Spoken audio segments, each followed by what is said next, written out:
Hello everyone, welcome to MeroSiksha. I'm Vivechana Sharma. So today we'll be talking about the writing section.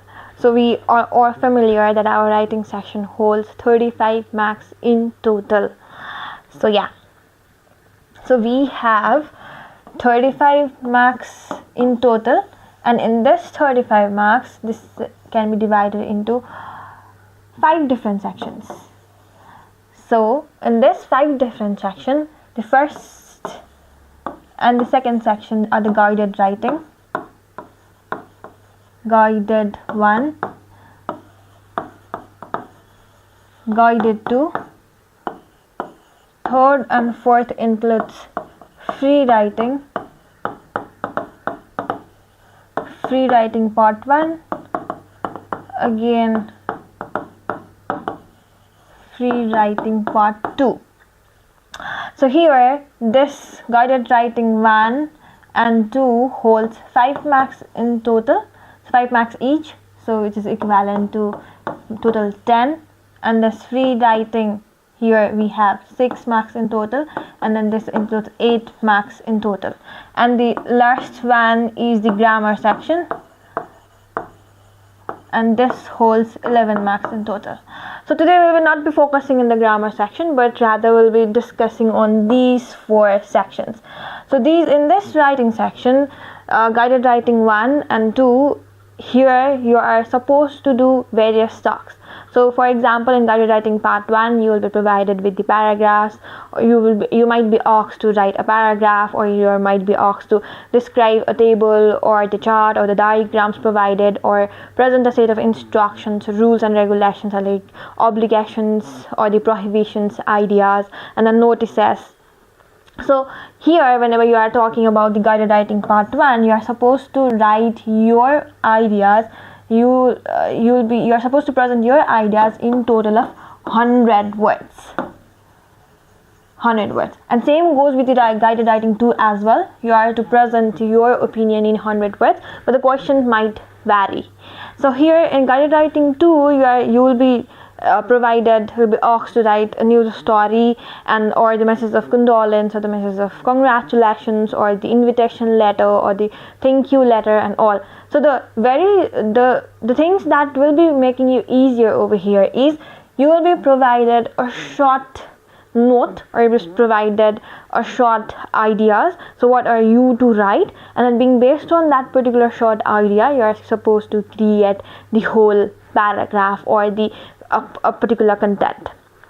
So moving on to the third and the fourth section, that the free writing 1 and the free writing 2, in which here free writing, first free writing holds 6 marks in total, and the second free writing holds 8 marks in total. So of course the number of words also varies. So here in our third and fourth, free writing 1,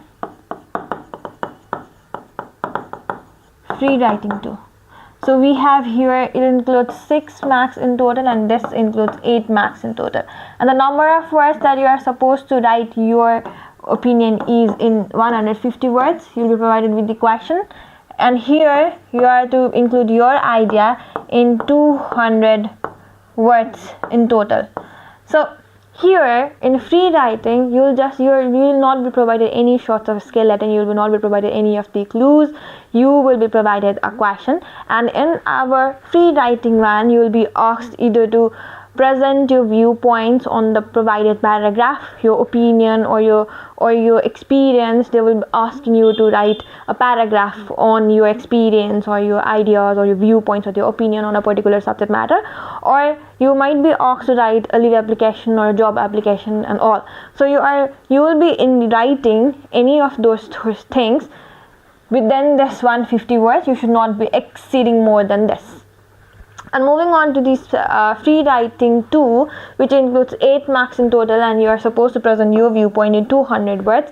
The questions that you might be receiving includes either a review of a book or a film, and letters or the emails, and this letter or email can either be formal or the informal letters, or the personal letters or the official letters, if you are quite having a hard time to understand. Or you might be also asked to write essays as well. So whenever you are writing essays, letters, so these all includes in writing section 2, free writing 2, and you are supposed to write here 200 words. And here the letter, whenever you are writing letter or essays, the first and foremost thing that you should be very much careful about are the formats. So not only in this free writing, but rather in your whole writing section, you are supposed to stick to a particular format and then present your idea being based on the question that is asking you to provide.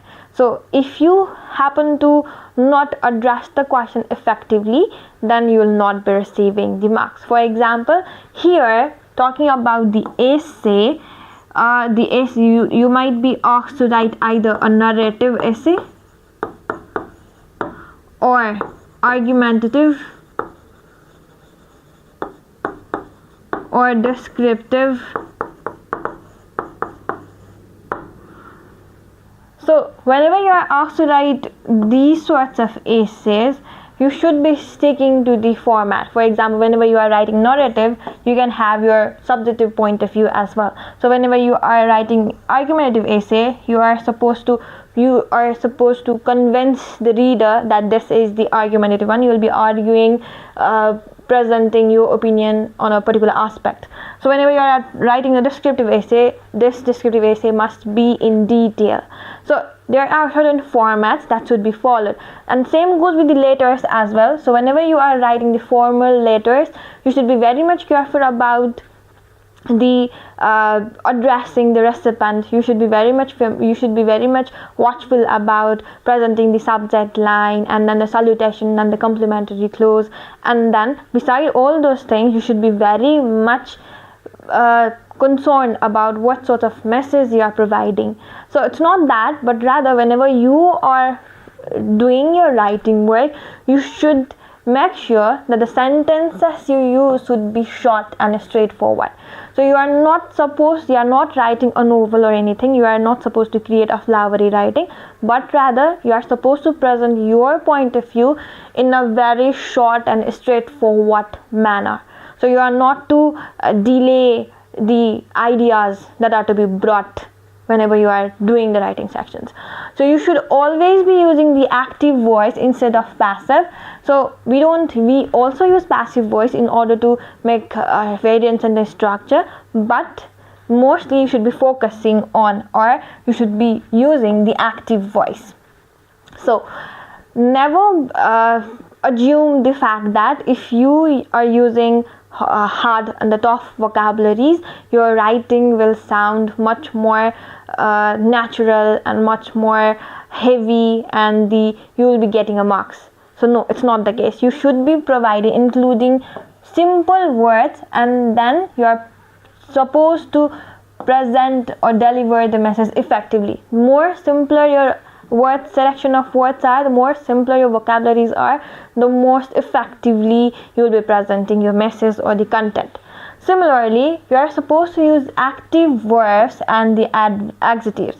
So make sure whenever you are using adjective, we use adjective whenever we are to whenever you are to describe a particular thing in order to keep it more descriptive. So whenever you are doing so, you should be very watchful about what sorts of adjectives you are choosing, and then similarly you should be also watchful about the active verbs. So instead of writing he is writing, you may write he writes. Instead of writing dog is barking, you can write dog barks. So action should be presented in an active way rather than in a passive and the blunt way is the idea. Moving on, whenever you are writing, your writing will not be just only being based on the content, but rather also your writing styles, that is your writing sentence structures, your content and the punctuations, your variance in the structure, and the how playful you are with the punctuation marks and all. So you should be using the punctuation mark in a very proper way, so that you are presenting the right meaning of a sentence. So if you are not much sure about the use of the colon or the semicolon, don't use it unless you are much more familiar. So because the punctuation also plays a very vital role in diverting the meaning of a sentence if it is not used in a proper manner.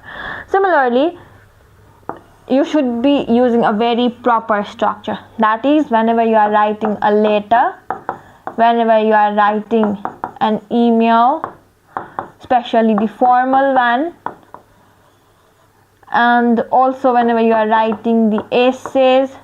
So to be in general, each and every writing is based on a particular structure, but these are the sorts of writing that needs this structure in a very rigid way. So you should be very much familiar on what sorts of structures are to be followed whenever we are writing either a formal email or a formal letter. So we should be also much more sure about what sorts of ideas are to be kept in the different kinds of essays as well. So moving on, talking about the paragraph now. So we all know we are to form different sorts of paragraph whenever we are writing. Usually we form different sorts of paragraphs in our free writing sections, right? For example, if you're writing an essay, you are to present your ideas in number of paragraphs. So you should be very watchful that a paragraph should at least contain 3 sentences. So most of the students are having difficulty in how long our paragraphs should be. So your paragraph should at least contain 3 sentences, and these 3 sentences should be of the compound and the complex structures. You will not be writing just a simple sentences, but you are to create the sentences using complex and the compounds and the structure. So the thing is, how you are supposed to create complex and compound structure, you might have been much more familiar in these ideas as well. So now, and also the thing is, your paragraph must require a topic sentence. So what are you going to talk about in that particular idea? The main objective or the main point that you are trying to discuss in that paragraph must be present in a topic sentence, and then that particular topic sentence must be justified or presented, explained with the various supporting sentences, and then you are supposed to conclude the sentence. So you are not creating a paragraph randomly, but you should be writing a paragraph, and you should be in that 3 sentences, you should be including the main idea. You can also call it a topic sentence, main idea. And that this particular, what is the reason behind keeping this particular idea the main idea? You should be supporting it with this, presenting with this supporting sentences, and then you are supposed to conclude the sentence. Similarly, whenever you are presenting your viewpoint, whenever you in the writing section, you will be presenting your own opinion being based on the subject matter. Whatever message you present, whatever content you rely on, the ideas that you are going to present must be logical. So if you have no logic on presenting that particular message, then it's better not to write it. And along with the logical, your ideas must be clear. Clarity is the must whenever you are whenever you are writing, whichever idea you are whenever you are presenting your viewpoints, clarity and the logics must move simultaneously. Make sure these are the minor things that you should be watchful about, that you should make sure that your subject always agrees with the verb, subject verb agreement rule. So subject verb agreement, you should be very much watchful about these ideas as well, subject verb agreement. And also, in order to make your writing sound more natural, you are to use the connectors. You can also take it as the linking verbs. So the more you try to connect your ideas, you are to use the linking verbs, and you will be making your writing more natural when you use connectors or the linking verbs. So you might be much more familiar with what are the linking verbs as well, so I must not be presenting it. So now, and after you are done with your writing, so you have to be watchful about all those things I mentioned previously.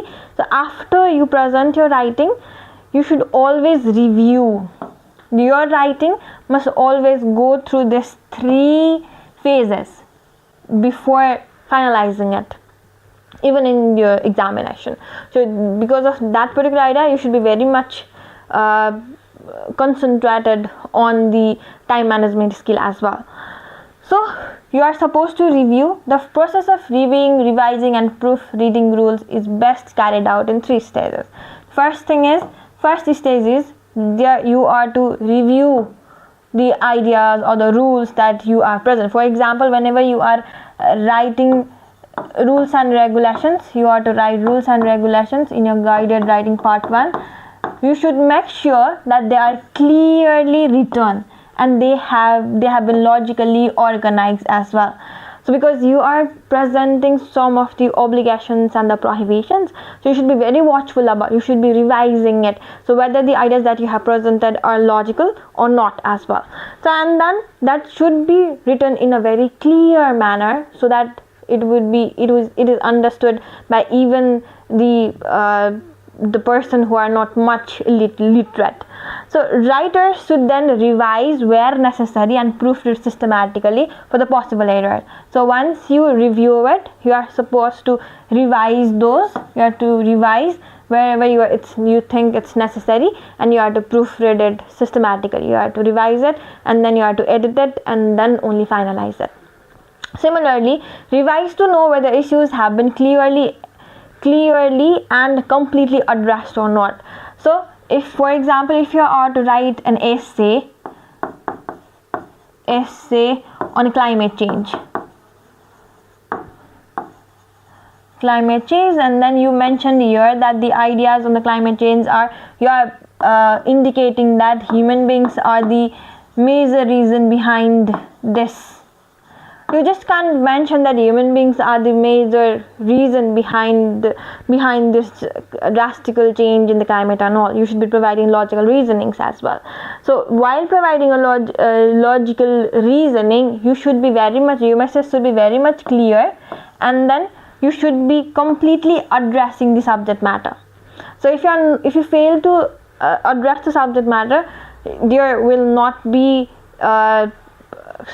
you will not be able to connect coherently in your writing, and then it will of course shrink your ideas.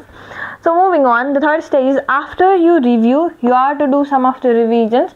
Revisions are very much necessary, so therefore do some revisions, and then you may edit some of the things that have been already included, and you may also add some of the points that have not been included. So whenever talking about the writing section, your ideas are evaluated on the basis of the various sentence structures you use. Sentence structures,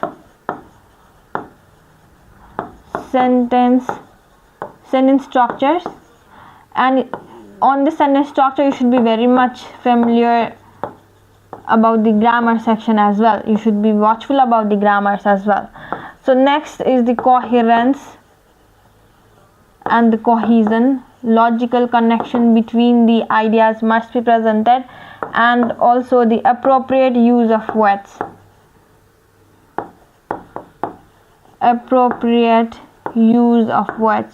You are to select the words in a very proper manner, and also the range of vocabularies.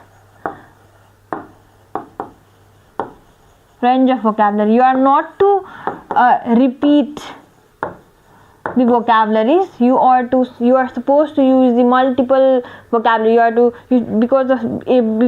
For this manner you should be very much familiar regarding the synonyms and the antonyms that you will be presenting on.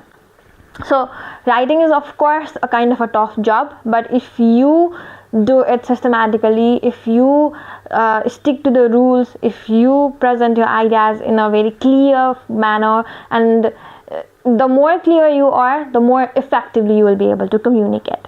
So I hope I made you guys clear. Thank you.